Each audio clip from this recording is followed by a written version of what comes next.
Shalom Bapak Ibu Saudara-saudari yang terkasih di dalam Tuhan. Puji Tuhan, saat ini kita bersama-sama berkumpul dalam ibadah online kita. Walaupun kita harus ibadah di tempat masing-masing, tetapi kita percaya kuasa Tuhan tetap hadir dalam kita.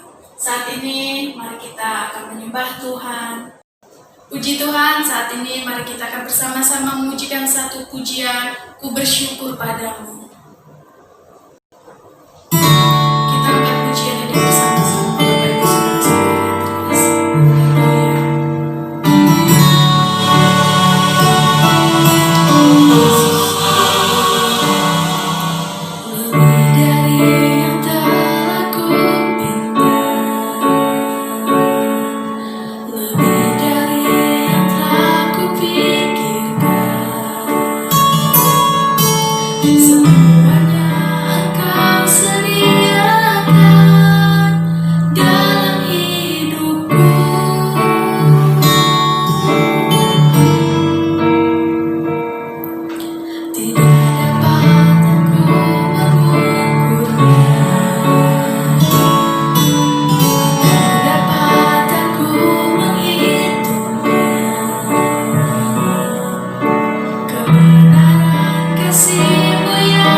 syukur Tuhan, kami berterima kasih Yesus untuk kebaikan-Mu, untuk penyertaan-Mu di dalam hidup kami. Tiada nama lain selain Engkau Tuhan dalam hati kami. Terima kasih Tuhan untuk kebaikan-Mu sepanjang minggu ini di dalam hidup kami. Kami bersyukur. Bapa, saat ini kami menyerahkan ibadah kami Tuhan. Kiranya Engkau memberkati ibadah kami Tuhan. Engkau juga memberkati Tuhan sedang jemaat-Mu yang saat ini menyaksikan Tuhan ibadah ini dan ikut bersama-sama beribadah Tuhan. Engkau memberkati dimanapun berada Tuhan. Saat ini kami juga berdoa Tuhan untuk yang sakit Tuhan. Engkau menyembuhkan di dalam nama Yesus. Kuasa bilur-bilur-Mu mengalir Tuhan. Menyembuhkan yang sakit saat ini Tuhan. Terima kasih Tuhan. Terima kasih Yesus, berkati kami Tuhan. Terima kasih. Haleluya, haleluya. Amin. Puji Tuhan Bapak Ibu Saudara-saudara yang terkasih di dalam Tuhan. Saat ini mari kita bersama-sama penuh sukacita. Kita akan pujikan satu pujian, jangan lelah bekerja di ladangnya Tuhan. Mari kita sama pujikan pujian. Haleluya. Jangan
Bapak Ibu Saudara-saudara yang terkasih di dalam Tuhan, puji Tuhan. Pujian ini mengatakan bahwa kita jangan lelah bekerja di ladangnya Tuhan. Apapun yang kita kerjakan saat ini, walaupun kita tetap harus di rumah saja, tetapi kita katakan jangan lelah karena Tuhan beserta dengan kita. Amin. Baiklah Bapak Ibu Saudara-saudara yang terkasih di dalam Tuhan, saat ini kita akan bersama-sama mendengarkan firman Tuhan, tetapi sebelumnya kita akan menyembah Tuhan, kita pujikan pujian Yesus Aku Cinta. Bersama-sama kita naikkan pujian ini Bapak Ibu Saudara-saudara. Haleluya Yesus.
bersama-sama akan mendengarkan sebagian dari firman-Mu Tuhan. Kiranya Tuhan Kau memberkati hamba-Mu yang menyampaikan kebenaran firman-Mu Tuhan. Engkau urapi Tuhan, sehingga apa yang disampaikan Tuhan semuanya benar-benar daripada Engkau. Kau juga memberkati Tuhan kami yang saat ini mendengarkan Tuhan. Kiranya kami bisa mendengarkan dan melakukan firman-Mu Tuhan di dalam kehidupan kami sehari-hari. Berkati kami Tuhan sepanjang minggu ini. Engkau melindungi kami Tuhan. Terima kasih Tuhan, terima kasih. Kami akan mendengarkan firman-Mu saat ini. Haleluya. Amin. Shalom saudaraku yang dikasihi oleh Tuhan. Mari kita bersama-sama akan belajar kebenaran firman Tuhan. Jika tadi kita bersama-sama sudah boleh memuji Tuhan, menyembah nama Tuhan, dan kita juga boleh berdoa kepada Tuhan, dan saat ini kita akan bersama-sama mempersiapkan hati kita untuk kita bersama-sama menerima kebenaran firman Tuhan. Biarlah firman Tuhan boleh memberkati setiap kita semua yang saat ini menyaksikan yaitu tayangan ibadah online ini. Terima kasih, mari kita akan bersama-sama berdoa kepada Tuhan. Tuhan Yesus Kristus, saat ini kami datang kepada Tuhan jika saat ini kami akan bersama-sama mendengarkan, merenungkan kebenaran firman Tuhan. Walaupun kami saat ini masih ibadah dalam bentuk ibadah online, tetapi kami percaya hal ini tidak membatasi kuasa Tuhan untuk nyata di dalam setiap pribadi lepas pribadi yang saat ini menyaksikan tayangan ibadah online ini. Tuhan yang Kau akan tolong, biarlah kebenaran firman Tuhan saat ini boleh memberkati setiap kami, boleh menguatkan setiap kami, dan juga membangun iman kami untuk menjadi pribadi-pribadi yang lebih mengasihi Tuhan, lebih dewasa di dalam iman, lebih dewasa dalam rohani. Baik, saat ini Tuhan kami menyerahkan sepenuhnya Tuhan, kebenaran firman Tuhan saat ini hanya di dalam nama Tuhan Yesus Kristus. Haleluya, amin. Baik, salam saudaraku yang dikasihi oleh Tuhan. Hari ini kita akan bersama-sama mendengarkan kebenaran firman Tuhan. Biarlah firman Tuhan boleh memberkati setiap kita semuanya yang saat ini menyaksikan ibadah dalam bentuk online ini. Biarlah Tuhan akan senantiasa menolong, dan janganlah ibadah online ini menjadi pembatas bahwa tidak merasakan bagaimana Allah bekerja dalam kehidupan pribadi lepas pribadi. Tetapi biarlah walaupun ibadah dalam bentuk online, kita semua tahu oleh karena pandemi virus corona yang sampai saat ini masih terjadi di Indonesia dan juga di dunia, janganlah hal ini membatasi kita untuk tidak mencari Tuhan, untuk tidak menyembah Tuhan, untuk tidak beribadah kepada Tuhan. Tetapi walaupun dalam bentuk online kita tetap datang, kita tetap beribadah, menyaksikan tayangan ibadah online saat ini. Baik, saat ini kita akan bersama-sama belajar kebenaran firman Tuhan. Ya, saya akan memberikan tema firman Tuhan saat ini. Saat ini saya akan memberikan tema firman Tuhan yaitu kasih sayang Tuhan kepada manusia. Kasih sayang Tuhan kepada manusia. Kita semuanya tahu bahwa berbicara tentang kasih, banyak orang bilang bahwa kasih itu sesuatu hal yang sangat mudah untuk dikatakan, tetapi sangat sukar ataupun susah untuk dilakukan. Padahal kalau kita berbicara tentang kasih, itu kita tidak boleh berpandangan secara sempit, ya. Kita nggak bisa berpandangan tentang kasih itu berbicara dengan pandangan yang sempit. Ketika kita melihat dari sisi kata kasih, dilihat dari pandangan yang sempit, maka kita akan mengambil kesimpulan bahwa kasih itu sesuatu hal yang mudah diucapkan tetapi sukar untuk dilakukan. Tetapi ketika kasih itu berbicara tentang sesuatu hal ataupun kita berpandangan secara luas memandang kasih itu, maka sesungguhnya kasih itu tidak sukar, tidak susah untuk dilakukan, ya. Baik, saat ini kenapa, ya, bicara kasih itu adalah berbicara tentang apa yang keluar dari diri kita. Itu tidak hanya bersifat materi, tetapi segala sesuatu, ya, segala sesuatu yang muncul, yang timbul dari diri kita, dan itu memberkati orang lain, membangun orang lain sehingga merasa orang lain itu terberkati, itulah yang disebut kasih. Kata-kata, ya, kata-kata, perbuatan, tindakan, tingkah laku, semuanya yang memberkati orang lain, itulah kasih kita, ya.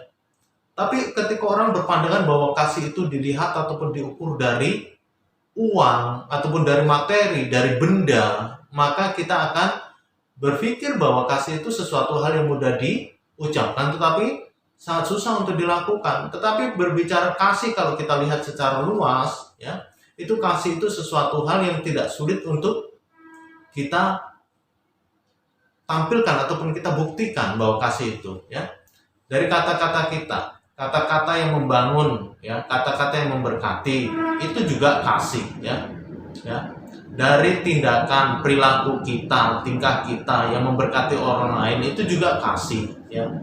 Tetapi seringkali orang ketika berbicara kasih adalah bicara tentang kebendaan, tentang materi. Saya tidak bisa memberikan ini, saya tidak bisa mengasihi kamu uang segini. Itu kasih tidak dilihat dari soal benda yang kita beri, tetapi kasih adalah sesuatu hal yang keluar dari diri kita, ya, yaitu berbicara tentang perkataan, tingkah laku, perbuatan, ataupun itu materi yang itu memberkati orang lain, itulah yang disebut kasih. Ya. Baik, saat ini saya akan berbicara tentang kasih sayang Tuhan kepada manusia. Kita harus sadari bahwa kasih sayang Tuhan kepada manusia itu sangat luar biasa sekali. Ya, sangat luar biasa sekali. Ketika kita bicara tentang kasih sayang Tuhan, kita akan melihat bagaimana ketika Tuhan Yesus disalibkan, itu adalah bukti kasih sayangnya Tuhan ataupun kasih sayangnya Allah kepada manusia, sehingga dia merelakan mengorbankan anaknya yang tunggal, yaitu Tuhan Yesus Kristus, untuk menjadi tebusan dari dosa manusia. Itulah bukti kasih sayang Tuhan, itulah bukti kasih sayang Allah kepada manusia. Ya, itulah bukti kasih sayang Allah kepada manusia. Nah, berbicara tentang kasih sayang Tuhan kepada manusia, kita juga perlu sadari kalau hari ini kita masih ada, kita masih hidup, kita bisa menikmati suasana dunia ini, keberadaan dunia ini dalam keadaan tubuh yang sehat, bugar. Itulah bukti bahwa Tuhan masih sayang terhadap diri kita. Tuhan masih tetap mencintai kita, mengasihi kita. Dan yang paling utama adalah ketika kita masih ada di dalam iman Kristiani kita, iman percaya kita kepada Tuhan. Itulah bukti bahwa tidak hanya dari diri kita, tetapi dari diri kita membuktikan bahwa kita sayang dan mengasihi Tuhan, tetapi di situ bukti bahwa Tuhan juga mengasihi dan sayang kepada kita. Ya. Baik, saudara yang dikasihi Tuhan, kasih sayang Tuhan adalah kasih sayang yang tanpa batas. Kasih sayang Tuhan adalah kasih sayang yang tanpa batas. Kenapa? Sebab kalau berbicara tentang kasih, banyak sekali manusia mengasihi oleh karena ada embel-embelnya, ada ekornya. Jadi orang akan bilang, saya mengasihi kamu, tapi kamu juga harus mengasihi aku. Ataupun saya mengasihi kamu karena kamu sudah. Jadi karena kamu sudah baik kepada saya, karena kamu sudah menolong saya, maka aku mengasihi kamu. Tetapi ketika kamu tidak baik kepada saya, tidak menolong saya, maka saya tidak mengasihi kamu. Tidak bisa seperti itu. Kasih sayang Tuhan adalah kasih sayang tanpa batas. Di mana, ya? Di mana di sini Tuhan itu mengasihi kita, itu tidak ada batasannya. Apakah langsung bagaimana? Di saat kita jatuh di dalam dosa, ya, di saat kita terpuruk, Tuhan tetap mengasihi dan sayang kepada kita. Tetapi seringkali manusia itu yang mengabaikan kasih sayang Tuhan oleh karena kekecewaan hatinya. Jadi kalau berbicara kasih sayang Tuhan, itu adalah kasih sayang tanpa batas. Mau seperti apapun keberadaan kita, mau seperti apapun keberadaan kita, sesungguhnya kasih sayang Tuhan itu tetap ada untuk kita. Untuk setiap umat manusia, bahwa kasih sayang Tuhan itu ada. Ya. Baik untuk yang sudah bertobat maupun buat yang belum bertobat, bahwa kasih sayang Tuhan itu tetap ada. Baik orang yang sudah percaya kepada Tuhan Yesus Kristus maupun yang belum, sesungguhnya kasih sayang Tuhan itu tetap ada. Ya, tetap ada. Kenapa? Karena Tuhan itu sebenarnya terbuka. Ya, tangannya selalu terbuka kepada setiap orang yang mau datang mencari Dia. Makanya ketika berbicara tentang kasih sayang Tuhan adalah berbicara tentang kasih sayang yang tanpa batas, tidak dibatasi. Anda ataupun manusianya seperti apa, perilakunya seperti apa, perbuatannya seperti apa, tetapi sesungguhnya Tuhan tetap mengasihi, menyayangi dia supaya orang itu bertobat dari perbuatan dosanya. Ketika dia bertobat, ketika manusia bertobat dari dosanya, bukti bahwa Tuhan Yesus mengasihi dan sayang, Tuhan tetap menerima. Tuhan tetap menerima pertobatan orang yang dosanya sampai merah seperti kain kesumba, ya. Tetapi Tuhan akan mengubah menjadi putih seperti bulu domba. Itu bukti bahwa Tuhan itu mengasihi dan sayang kepada manusia. Nah, berbicara tentang kasih sayang Tuhan yang tanpa batas, sekarang yang menjadi pertanyaan. Kasih sayang kita kepada sesama kita itu seringkali dibatasi. Batasi, dan batasan-batasan itu bisa batasan dari karena keluarga, kita mengasihi keluarga, ya. Batasan karena orang itu sudah baik sama kita jadi mengasihi, ya.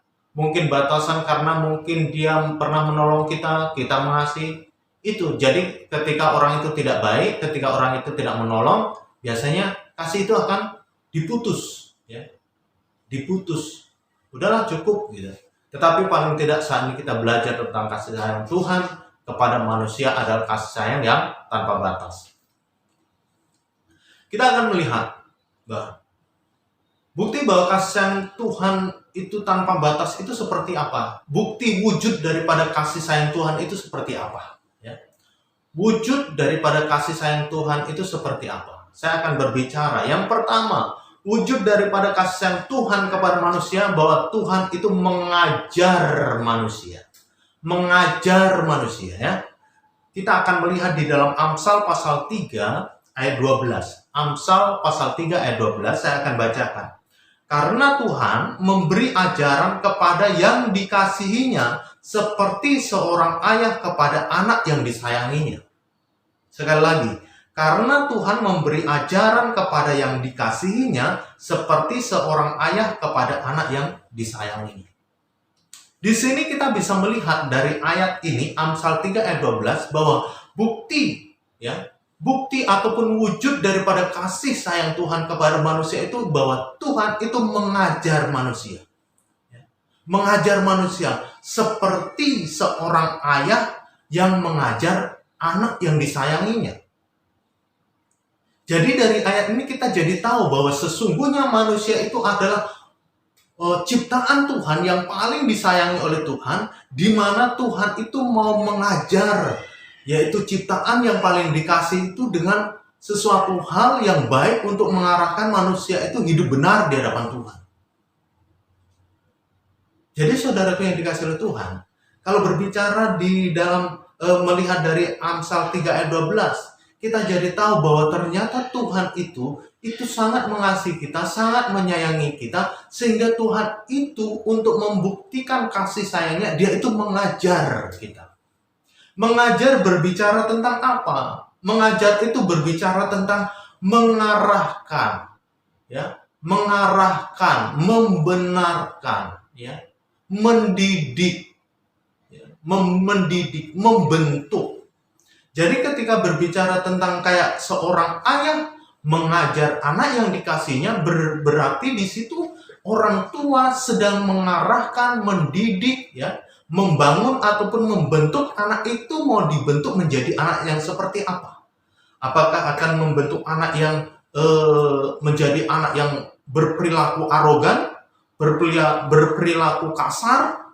Itu tergantung cara didik, cara mengajar orang tuanya. Kenapa? Anak-anak adalah usia di mana dia sangat mudah sekali untuk dipengaruhi ataupun sangat mudah sekali untuk dididik ataupun diajar. Ketika masa kecilnya anak-anak salah di dalam mengajar, maka akan menjadi orang yang salah dalam berperilaku di masa dewasanya. Dewasanya. Jadi hari ini saya berbicara tentang bahwa bukti bahwa Allah itu begitu mengasihi dan sayang kepada manusia adalah ketika Tuhan itu mengajar orang-orang yang dikasihinya. Kita manusia itu adalah orang-orang berdosa. Orang-orang berdosa, orang-orang yang berperilaku ataupun sering melakukan perbuatan dosa.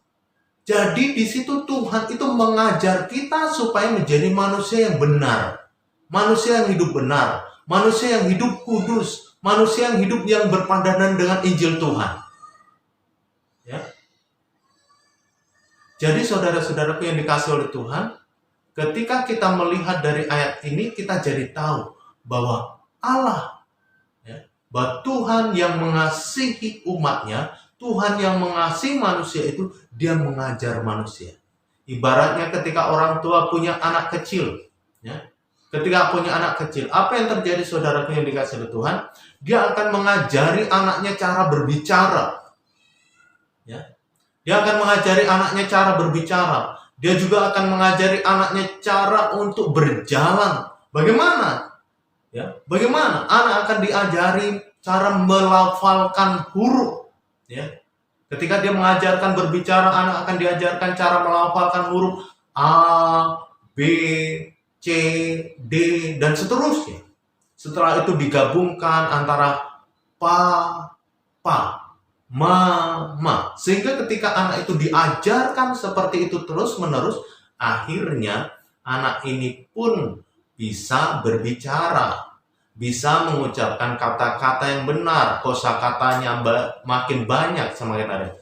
Dan ketika orang tua mengajarkan anak untuk berjalan, maka orang tua biasanya akan memegang tangan kanan, tangan kiri dipegang. Setelah itu dia akan dituntun, ataupun kalau orang bilang katanya ditetah, ya, dipegang tangan kiri kanannya, kemudian diberdirikan, diajari untuk berjalan. Sehingga ketika tiap hari dia diajari untuk berjalan, maka ketika kakinya sudah semakin kuat, kakinya sudah semakin kokoh berdiri, maka anak ini pun sudah mulai bisa melangkah 1, 2, 3, dan seterusnya. Akhirnya anak ini tidak hanya sekedar berjalan, tapi dia akan berlari. Ya. Ini bukti bahwa ketika anak itu tidak diajarin, dibiarin aja, nggak diajarin ngomong, nggak diajarin berjalan, akhirnya ada masalah mungkin dari cara bicaranya, mungkin akan lambat bicara, dan juga bisa juga akan lambat berjalan. Tetapi oleh karena orang tua yang mengajar anaknya, maka di situ bisa berjalan, bisa bicara, bisa melakukan aktivitas. Semuanya itu karena diajari. Tuhan mengajar kepada kita melalui apa? Apakah Tuhan langsung berteriak dengan suara lantangnya? Tidak. Tetapi melalui firman Tuhan, disitulah sebenarnya Allah sedang berbicara kepada kita untuk mengajar kita untuk hidup benar, hidup yang sesuai dengan kehendak Tuhan, hidup yang sesuai dengan firman Tuhan. Ya, kayak seorang guru ketika mengajar anak didiknya ataupun murid-muridnya, kadang dia harus berteriak supaya suaranya bisa didengar. Tetapi semuanya itu dilakukan supaya murid-muridnya menjadi anak-anak yang berprestasi, anak-anak yang cerdas, dan kedepannya menjadi anak-anak yang berhasil. Baik saudaraku yang dikasihi oleh Tuhan, bukti yang pertama bahwa kasih sayang Tuhan kepada manusia itu yaitu yang pertama, Tuhan itu mengajar orang-orang yang dikasihinya, mengajar orang-orang yang disayanginya supaya dia bisa hidup benar di hadapan Tuhan, hidup yang mencari Tuhan, hidup yang menyembah Tuhan, hidup yang menjauhkan diri dari dosa, hidup yang menjauhkan diri dari perilaku-perilaku yang tidak berpadanan dengan Injil Tuhan. Tetapi Tuhan mengharapkan ajaran itu akan membawa manusia semakin hidup benar dan berpadanan dengan Injil Tuhan, sehingga kita bisa menjadi serupa dengan gambarnya, yaitu khalik kita, yaitu siapa? Tuhan. Ini yang pertama. Yang kedua, ya, wujud daripada kasih sayang Tuhan kepada manusia itu apa? Diwujudkan dalam bentuk apa? Ya, dalam bentuk apa? Yang kedua, bahwa bukti wujud daripada kasih sayang Tuhan kepada manusia yang kedua adalah Tuhan itu menghajar orang yang dikasihnya. Kalau tadi mengajar itu sesuatu hal yang lebih, kalau orang bilang lebih kalem, lebih lembut gitu. Tetapi di bagian 2 ini, bahwa bukti kasih sayang Tuhan kepada manusia, Tuhan itu menghajar. Jadi tadi mengajar, sekarang menghajar. Di Ibrani 12 ayat 6, saya akan bacakan. Ibrani 12 ayat 6. Karena Tuhan menghajar orang yang dikasihinya, dan ia menyesah orang yang diakuinya sebagai anak. Sekali lagi, karena Tuhan menghajar orang yang dikasihinya, dan ia menyesah orang yang diakuinya sebagai anak. Coba, kalau kita sedikit berpikir bahwa ada sebuah tingkatan cara mendidik orang, ya. Ada sebuah tingkatan cara mendidik orang, cara mengarahkan orang, cara menjadikan orang ini menjadi benar, itu ada tingkatannya. Pertama cuma sebatas mengajar. Mengajar itu lebih cenderung kalem, tetapi terarah, ya. Contoh, nah 1 tambah 1, 2, ya. Ataupun mungkin mengajar bagaimana ketika cara anak berjalan. Nah, cukup berdirikan dan dituntun, ya. Tetapi berbicara kasih sayang yang bagian 2 ini tingkatannya sudah lebih agak sedikit keras, ya.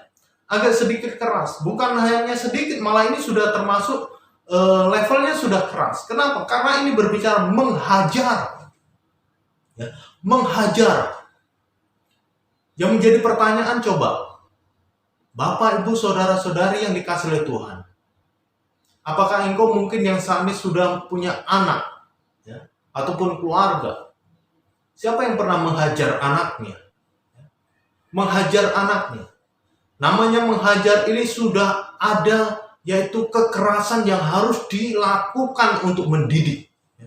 Menghajar ini berarti sudah ada kekerasan yang harus dilakukan untuk mendidik. Itu sudah sampai level menghajar. Kalau mengajar itu belum ada sampai kekerasan, ya. Tetapi ketika menghajar ini biasanya sudah ada kekerasan yang harus dilakukan untuk mendidik. Banyak orang tua ketika anaknya sudah dikasih tahu, ya, suruh mengerjakan PR ataupun mengerjakan sebuah pekerjaan, tetapi anak ini abai, anak ini tidak mau mendengar, ya. Orang tuanya berkata dengan kesabaran awalnya, tetapi setelah disuruh-suruh nggak mau tahu, ya, nggak mau melakukan juga, akhirnya orang tua ini sudah hilang kesabaran. Apa yang terjadi? Orang tua ini sudah tidak bisa lagi cukup mengajar, tetapi orang tua ini sudah harus menghajar. Menghajar. Jadi kalau kita berbicara tentang menghajar, berarti ada sebuah tindakan yang keras yang harus dilakukan, tetapi tujuannya adalah baik dan positif. Tujuannya adalah membangun dan mendidik. Bukan menghajar itu tujuannya untuk melakukan kekerasan dengan tujuan yang tidak benar. Menghajar itu adalah sebuah tindakan walaupun terlihat keras, tapi tujuannya itu baik. Tujuannya itu baik, tujuannya itu positif. Ya, itu menghajar. Jadi di sini ketika Tuhan juga melakukan, yaitu ketika Tuhan melihat dengan cara cuma diajar saja, ya, cukup diajar saja itu tidak bisa, maka Tuhan menghajar. Ingat bangsa Israel. Ketika bangsa Israel cuma diperhadapkan pada hukum Taurat, ya. Ketika bangsa Israel cukup diperhadapkan pada hukum Taurat, cuma pada kata-kata saja, hai bangsa Israel, ya, bertobatlah contohnya. Jangan bersungut-sungut, jangan tegar-tengkuk.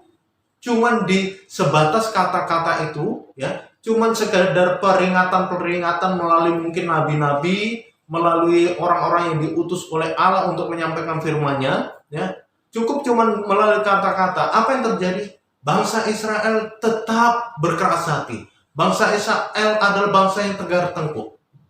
Bagaimana untuk mendidik bangsa Israel? Akhirnya Tuhan tidak hanya cukup sekedar berbicara melalui Musa, ataupun berbicara melalui nabi-nabi, berbicara melalui rasul-rasul. Tidak, ya. Ketika Tuhan melihat dari sisi nabi-nabi, rasul-rasul, ataupun orang yang menjadi utusan Tuhan itu, bangsa ini tidak mau mendengar, bangsa ini tidak mau bertobat dari perbuatannya, disitulah Allah harus sudah sampai level menghajar. Menghajar berarti sudah ada kekerasan. Kita lihat bagaimana Allah menghajar bangsa Israel di padang gurun ketika dia keluar dari tanah Mesir. Sehingga banyak orang harus mati. Bangsa Israel harus banyak yang mati di padang gurun oleh karena tegar tengkuknya bangsa Israel. Itu sudah sampai level menghajar. Tuhan hajar dengan sakit penyakit. Tuhan hajar dengan ular tedung, ya. Tuhan hajar dengan berbagai kejadian-kejadian.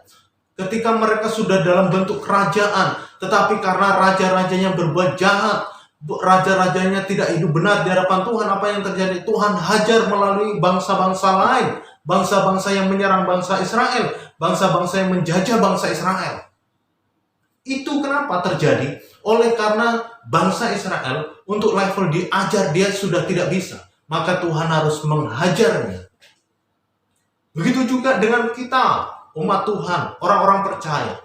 Kalau Tuhan sudah mengingatkan kita melalui cara diajar, ya, sudah diajar melalui firman Tuhan yang kita baca, Alkitab yang kita baca, tetapi di situ tidak membawa perubahan kepada kita, jangan salahkan Tuhan kalau sampai pada waktunya untuk mengubah hidup kita itu dilakukan dengan cara dihajar.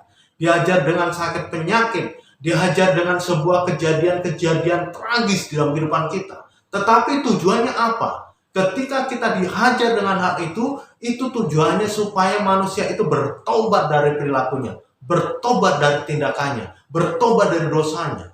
Karena kalau cuma sekedar dinasehatin, sekedar cuma baca Alkitab, ternyata tidak mempan itu dosa itu untuk berubah, makanya Tuhan sudah sampai level menghajar, diberikan sebuah keadaan yang sangat-sangat tidak menguntungkan, tetapi sesungguhnya itu sedang untuk mendidik manusia. Memang kadang ketika manusia diperhadapkan pada hal seperti itu, ada dua kemungkinan, bertobat ataupun dia justru kadang kecewa terhadap Tuhan dan akhirnya meninggalkan Tuhan. Ya. Tetapi apakah Tuhan rugi ketika kita tidak apa? Yang rugi adalah manusia itu sendiri ketika kecewa terhadap Tuhan. Yang rugi manusia sendiri, kalau nggak masuk surga itu manusia itu sendiri. Jadi ketika Tuhan menghajar kita kecewa sama Tuhan, itu yang rugi bukan Tuhan, yang kecewa itu adalah manusia itu sendiri. Kenapa? Yang punya surga memang manusia, yang punya surga itu Tuhan ataupun Allah. Ketika engkau sakit hati kepada Tuhan, tidak mau percaya lagi oleh karena engkau dihajar oleh Tuhan, engkau meninggalkan Tuhan, Tuhan nggak rugi. Tuhan nggak rugi. Karena yang nggak masuk surga adalah engkau sendiri.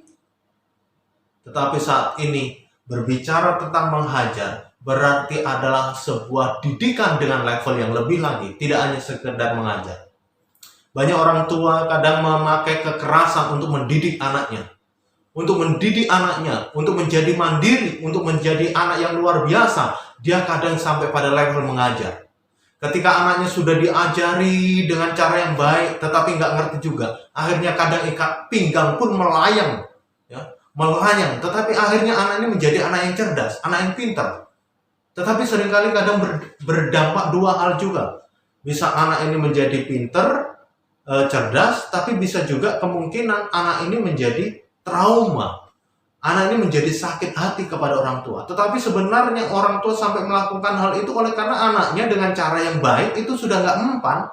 Makanya dengan cara yang lebih keras. Ya, yang lebih keras. Saudara-saudaraku yang dikasihi oleh Tuhan. Ketika kita melihat hal ini, bahwa menghajar itu adalah didikan yang keras, tetapi tujuannya adalah untuk kebaikan, untuk mengubah hidup manusia menjadi hidup yang benar di hadapan Tuhan. Ya, hidup yang benar di hadapan Tuhan. Ketika mungkin kita ataupun siapapun itu orang di dunia ini, ketika engkau melihat anak-anak ataupun keluargamu melakukan tindakan kejahatan, anakmu mencuri, anakmu nakal, anakmu melakukan tindakan-tindakan yang tidak baik, engkau justru bilang, ya udahlah nak, nggak apa-apa ya, tapi jangan lagi diulangin lagi. Besoknya diulangi lagi. Ya apa-apa ya nak, tapi jangan diulangi lagi ya, jangan diulangi lagi. Ketika engkau diperhadapkan pada anak yang seperti itu, engkau sudah harus sampai pada tahap menghajar. Engkau menghajar anak, tetapi dengan tujuan anakmu itu menjadi anak yang baik, anak yang benar, anak yang hidup berkenan di hadapan Tuhan. Tetapi engkau tidak mau menghajar anak, tetapi anakmu menjadi seorang pendosa. Di situ berarti fatal sekali. Jadi saudara-saudaraku yang dikasihi oleh Tuhan, berbicara tentang kasih sayang Tuhan itu berarti berbicara tentang Tuhan menghajar orang yang dikasihinya, menyesah orang yang dikasihinya. Menyesah berarti ada sebuah tindakan, dipukul, tapi tujuannya supaya engkau hidup benar. Dipukul. Cuman sekedar baca Alkitab, baca firman Tuhan, dengerin firman Tuhan, dinasihatin orang, nggak mau dengar, ya udah, biarkan Tuhan yang akan menghajar orang itu, sehingga orang itu akan bertobat kepada Tuhan. Yang selanjutnya, bahwa bukti kasih sayang Tuhan kepada manusia itu adalah, yang kedua adalah Tuhan itu untuk wujud daripada kasih sayangnya kepada manusia, yaitu Tuhan mewujudkan dalam bentuk pemberian yang terbaik. Pemberian yang terbaik itulah wujud daripada kasih sayang Tuhan kepada manusia. Yohanes 3 ayat 16. Karena begitu besar kasih Allah akan dunia ini, sehingga ia telah mengaruniakan anaknya yang tunggal, supaya setiap orang yang percaya kepadanya tidak binasa, melainkan beroleh hidup yang kekal. Karena begitu besar kasih Allah akan dunia ini, sehingga ia telah mengaruniakan anaknya yang tunggal, supaya setiap orang yang percaya kepadanya tidak binasa, melainkan beroleh hidup yang kekal. Ini bukti yang ketiga, bukti kasih sayang Tuhan kepada manusia, itu adalah Tuhan memberikan yang terbaik. Yang terbaik, bahkan super baik. Yang tidak ada kebaikan di dunia ini yang bisa mengimbangi, yang bisa menyamai. Di sini adalah dikutip dari Yohanes 3 ayat 16. Di situ adalah wujud daripada kasih Allah kepada manusia itu dengan cara memberikan anaknya yang tunggal, yaitu mengutus Tuhan Yesus Kristus untuk lahir ke dunia, dan di situ Tuhan Yesus Kristus punya misi untuk menebus dosa manusia. Kenapa? Karena Allah melihat manusia itu sudah berdosa luar biasa sekali dan tidak memiliki pengharapan. Satu-satunya cara supaya manusia memiliki pengharapan, manusia terlepas dari tawanan dosa, maka dia harus ditebus, dan itu melalui pengorbanan Tuhan Yesus Kristus. Kenapa harus melalui pengorbanan Tuhan Yesus Kristus? Kita tarik peristiwa-peristiwa ataupun di dalam perjanjian lama. Di dalam perjanjian lama kita bisa melihat korban penebus salah itu dilakukan dengan cara memotong domba, yaitu binatang kurban. Setelah orang itu memotong binatang kurban, maka di situ terjadi penebusan dosa, penebusan kesalahan. Nah, di zaman sekarang, di zaman perjanjian baru, untuk supaya orang itu tidak berulang-ulang memotong binatang kurban, maka satu kali kurban ini tetapi berlaku untuk selamanya, sampai di mana Tuhan Yesus sebelum datang ke dunia, yang untuk yang kedua kalinya. Maka setelah peristiwa penyaliban Tuhan Yesus Kristus itu, ya, sesungguhnya setiap orang yang menerima Tuhan Yesus Kristus sebagai Tuhan dan Juru Selamat, dan menerima Tuhan Yesus Kristus sebagai penebus dosanya, maka dia sebenarnya sudah diampuni dosanya, diampuni segala pelanggarannya, diampuni segala kesalahannya. Bagi siapapun yang menerima dia sebagai Tuhan dan Juru Selamat, menerima dia sebagai penebus daripada kesalahan dan dosanya, sesungguhnya orang itu sudah diampuni. Tidak lagi perlu motong lagi binatang kurban, tetapi cukup sekali pengorbanan Tuhan Yesus di atas kayu salib itulah sebagai ganti, yaitu binatang-binatang kurban yang harusnya dikorbankan manusia untuk menebus dosanya. Di sini yang ketiga, bahwa bukti daripada kasih sayang Tuhan kepada manusia itu bahwa Tuhan itu mewujudkan dalam pemberian yang terbaik, yaitu anak yang tunggal. Makanya untuk kita sebagai orang-orang yang dikasihi oleh Tuhan, yang bisa kita lakukan adalah berikan hidupmu untuk Tuhan. Berikan hidupmu untuk melayani Tuhan. Berikan hidupmu untuk menjadi berkat. Berikan hidupmu untuk menjadi berkat. Jadi saudaraku yang dikasihi oleh Tuhan, ya, berikan hidup kita, ya, hidup yang berkenan di hadapan Tuhan. Hidup yang melakukan perbuatan-perbuatan yang baik, kata-kata yang baik, kata-kata yang membangun, ya. Hidup yang memberikan, yaitu hidup yang kita berikan kepada Tuhan adalah hidup yang bisa mungkin orang lain terberkati dengan kita. Saudaraku yang dikasihi oleh Tuhan, saat ini ketika berbicara tentang kasih sayang Tuhan, di situ kita bisa lihat bahwa Tuhan mewujudkan kasih sayangnya melalui pemberian yang terbaik. Sekarang kita mau melakukan apa? Apa yang kita memberikan kepada Tuhan? Tuhan itu gak minta muluk-muluk, tetapi sesungguhnya Tuhan Yesus itu minta, yaitu persembahan yang benar itu adalah ketika hidup kita, hati kita sepenuhnya untuk Tuhan.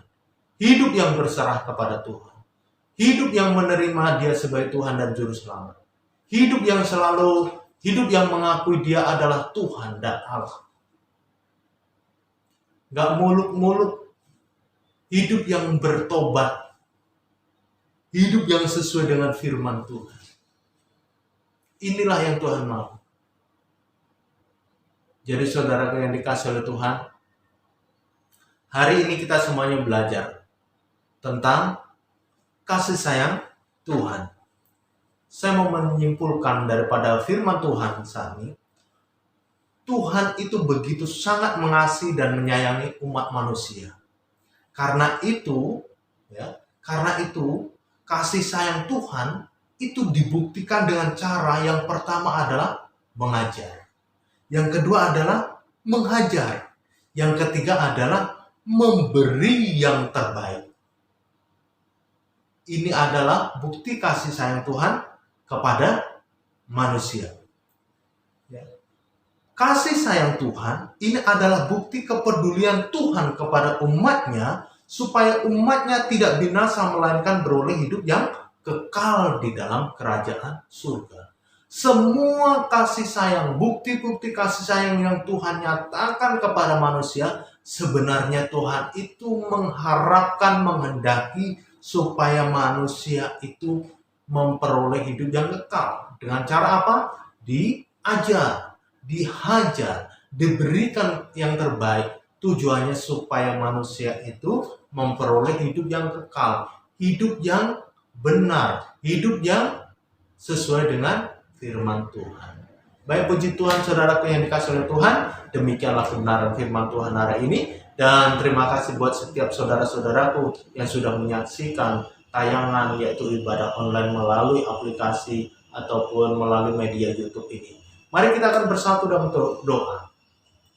Terima kasih Tuhan, saat ini kami bersyukur kepadamu ketika saat ini kami sudah belajar kebenaran firman Tuhan. Dan saat ini Tuhan, kami mau mengakhiri buat ibadah online kami. Biar Tuhan akan memberkati setiap pribadi lepas pribadi.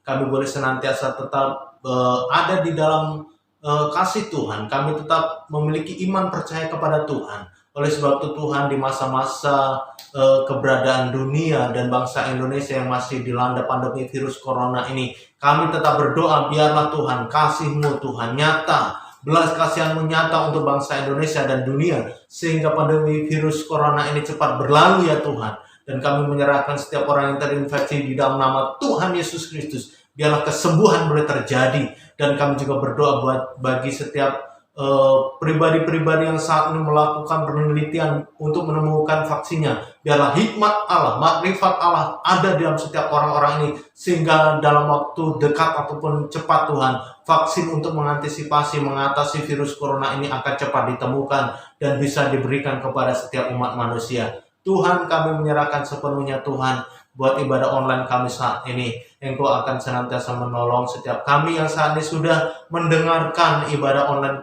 kami ini melalui media YouTube Tuhan. Engkau akan senantiasa menolong siapapun Tuhan yang menyaksikan ibadah online kami. Berkati hidupnya, tolong hidupnya, jaga hidupnya, berikan kekuatan kesehatan, jauhkan dari virus corona, jauhkan dari sakit penyakit, dan hidupnya diberkati Tuhan dengan melimpah. Terima kasih Tuhan, saat ini kami menyerahkan semuanya ke dalam kuasa-Mu, dan kami akhiri buat ibadah online kami hanya di dalam nama Tuhan Yesus Kristus. Mari saudaraku yang dikasihi Tuhan, angkat tanganmu, kita akan menerima berkat Tuhan.